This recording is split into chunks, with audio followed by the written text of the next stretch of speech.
Greetings nerdy list aficionados, and we're back to talk about hate, but this time with a twist. We're going to be looking at some villains. Now when it comes to being a villain, being hated either in universe or out is part of the game, but not all villains deserve all the hate they get. We're going to take this from a couple of angles. Maybe these villains aren't actually wrong, maybe they're not as lame as their concepts belie, or maybe they're just suffering from terrible writing. So again, we're going to be looking mostly in canon with a peek outside, and as always, hate or don't hate who you want. Let no list sway you. If you think all these people deserve all the hate, that's fine. But let's get to our list. I'm Sasha, and these are the top 10 supervillains who don't deserve the hate they get. Most of it.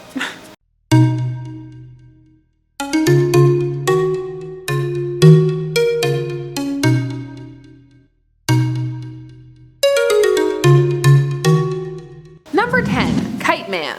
KITE Man is a character who is often the butt of jokes, even in-universe. Why? Well, his supervillain motif is a kite. Not only is that not the most fear-inspiring item, but it also makes one conspicuous and unwieldy, so easy to take down. Most supervillain teams aren't putting in a call to KITE Man.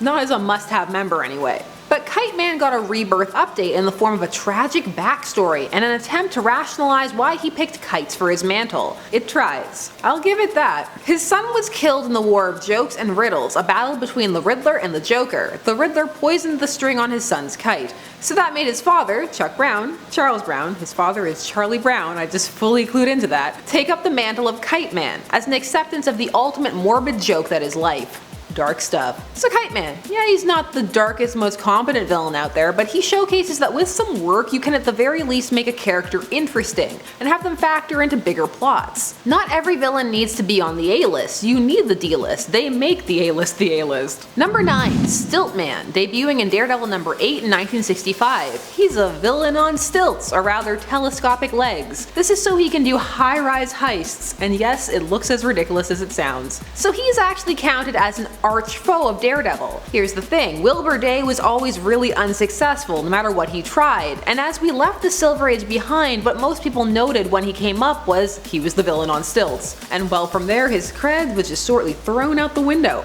But here's the thing, this character wasn't always a joke. He tried, and a lot of the hate tends to come from the 4th Stiltman, Lady Stiltman, who is more of a joke of a character, which retroactively makes him appear more jokish too. Yeah, he didn't win, but why is that a strike against him? So few villains do. They can't all be Doom or Apex Lex. I still can't say it. Apex Lex. The Silver Age was a different time. Much more willing to throw concepts at the wall and see what stuck. Stiltman made the grade at the time, but not today. And that's okay. No hate. Appreciate. Sometimes these rough villain concepts serve as templates for better villains. Not Lady Stiltman though. She's not even Lady Stiltwoman. It makes no sense.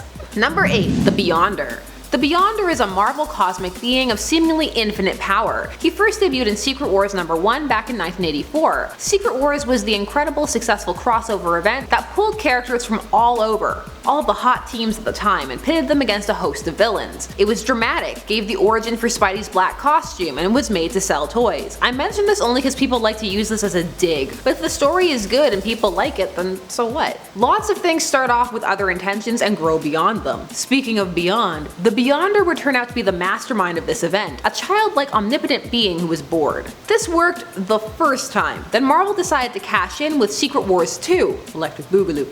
So after the events of Secret Wars, the Beyonder wanted to learn more about Earth's heroes, so he makes himself human, and the heroes have to babysit him. This did not endear him to fans. Earth's mightiest heroes, teaching a grown man what a bathroom is and how to use it. It made the Beyonder seem, well, pretty lame, and he was whiny too. He pulls a bunch of Q-like shenanigans on the characters, and the whole thing ends with him throwing a giant tantrum and trying to destroy the multiverse. Not a good look. So in canon, I get why people hate the Beyonder, but that's cause, well, he's not well written. If done well, he could be beloved like Q, an imp, a scamp, but that means he has to have some integrity. A big overgrown kid throwing a tantrum is never a good look. People don't seem too sure what to do with him, but he has potential. Make him the retcon king rather than Mephisto. Him just erasing MJ and Peter's marriage for the lulz would have made so much more sense than Mephisto wanting their marriage. No, I'm not over it. Some retcons hurt forever. Number 7. Nemesis. Speaking of writing messing up a character, Nemesis from Mark Millar's series of the same name is one of these characters. Nemesis as a series as a whole is polarizing for many people. People tend to love it or hate it. It goes hard, and either you'll think, wow, cool, or that's ridiculous, he rigged a womb to collapse.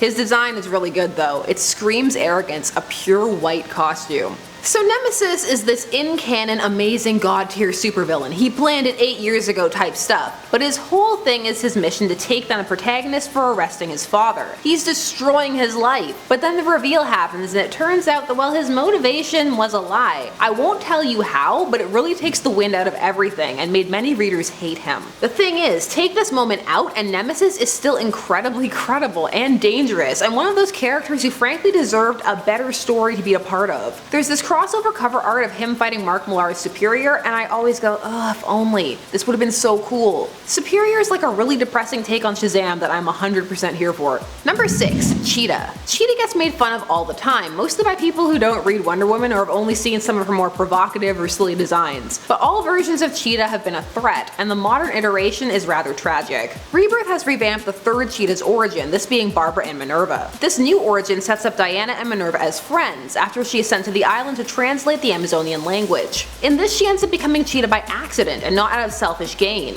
but out of manipulation at the hands of others. All of this retconning, why? Well, to get away from her turning into Cheetah the first time because she wasn't a virgin when the ritual was performed. It's all kind of a convoluted way to get out of that if you ask me. But it gives good pathos for Diana and one of her non-god villains. She doesn't have too much of that. But Minerva would end up embracing being Cheetah anyway. Cheetah is more than the furry lover's dream character. She has a lot going on no matter what backstory you go with. Number 5. Signalman. Taking us back to the Silver Age with Batman Volume 1 number 112 in 1957. Signalman was Phil Cobb, who started off in-universe trying to prove himself. No one took him seriously, but then he noticed that modern society was relegated by signs and signals, so he decided to disrupt them and became the Signalman. So his costume is ridiculous, but this concept sounds sillier than it actually is. Think about it. You're gonna cross the street. The light is green, but on both sides. Boom! Accident. He trapped Batman inside the bat signal. That's credible. You can get creative with this, just like Calendar Man, but you have to work at it. Signalman could do with some revamping, that's for sure. But is he worth the energy to hate? In universe he's hated for being lame, which I mean, fair enough in a world of Jokers and Mr. Freezes, but still, that's part of what keeps living in Gotham interesting,